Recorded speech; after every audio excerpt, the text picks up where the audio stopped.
Hello friends, welcome to my channel. இன்றைக்கி நாம் Kerala special கடலைக்கறி ரொம்ப சிம்பிளாக ஈஸியாக எப்படி செய்யலான்னு பார்க்கலாம் வாங்க. அதுக்கு 2 கப் அளவுக்கு கொண்டக்கடலை எடுத்துக்கோங்க.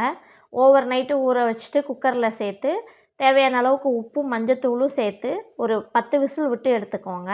வெள்ளை கொண்டக்கடலையை விட இதுக்கு கொஞ்சம் அதிகமாக விசில் விடணும், அப்போ தான் நல்லா வெந்து வரும்.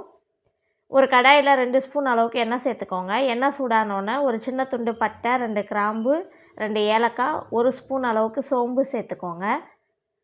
2 மீடியம் சைஸ் வெங்காயத்தை நீல வாக்கில் கட் பண்ணி சேர்த்துக்கோங்க.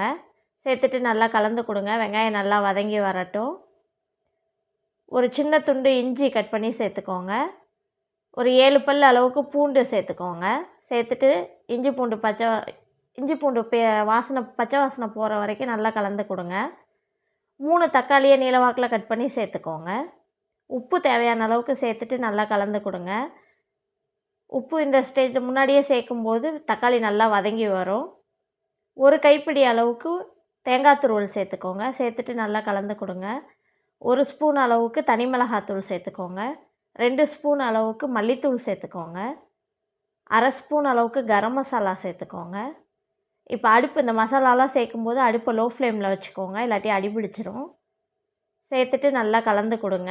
கலந்து கொடுத்துட்டு நல்லா ஆற வச்சு ஒரு மிக்ஸி ஜாரில் சேர்த்துட்டு நம்ம வதக்கி வச்சுருக்க வெங்காயம் தக்காளி எல்லாத்தையும் ஆற வச்சு சேர்த்துக்கோங்க.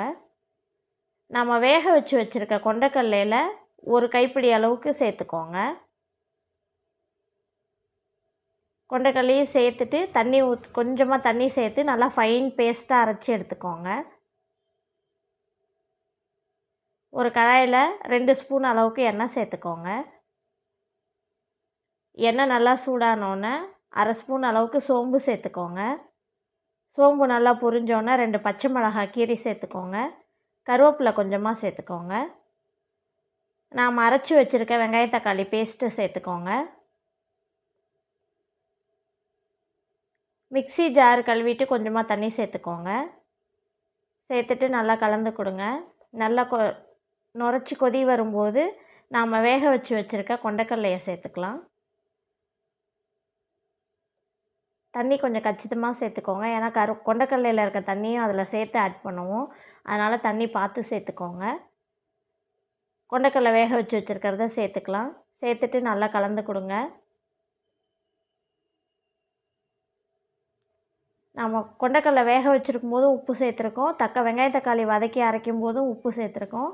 அதனால் உப்பு பார்த்துட்டு சேருங்க. எனக்கு உப்பு கொஞ்சம் கம்மியாக இருந்துச்சு, அதனால் கொஞ்சமாக சேர்த்துருக்கேன். சேர்த்துட்டு நல்லா கொதிக்க விடுங்க. கொதித்து கொஞ்சம் திக்கானதுக்கப்புறம் மல்லித்தழை கொஞ்சமாக தூவிக்கோங்க. அவ்வளோதான் ஃப்ரெண்ட்ஸ், நம்மளோட கேரளா ஸ்பெஷல் கடலைக்கறி ரெடி ஆகிடுச்சு. இது ஆப்பம், புட்டு, இடியாப்பம், தோசை, சப்பாத்தி எல்லாத்துக்குமே சூட் ஆகும். வீட்டில் செஞ்சு பார்த்துட்டு கமெண்ட் பண்ணுங்கள். சேனல் பிடிச்சிருந்துச்சுன்னா சேனல் லைக் பண்ணுங்கள், ஷேர் பண்ணுங்கள், சப்ஸ்கிரைப் பண்ணுங்கள், சேனலுக்கு சப்போர்ட் பண்ணுங்கள். தேங்க்ஸ் ஃபார் வாட்சிங். ஆப்பம் மாவு ரெசிபி வேணும்னா கமெண்ட் பண்ணுங்கள், ரெசிபி போடலாம். இது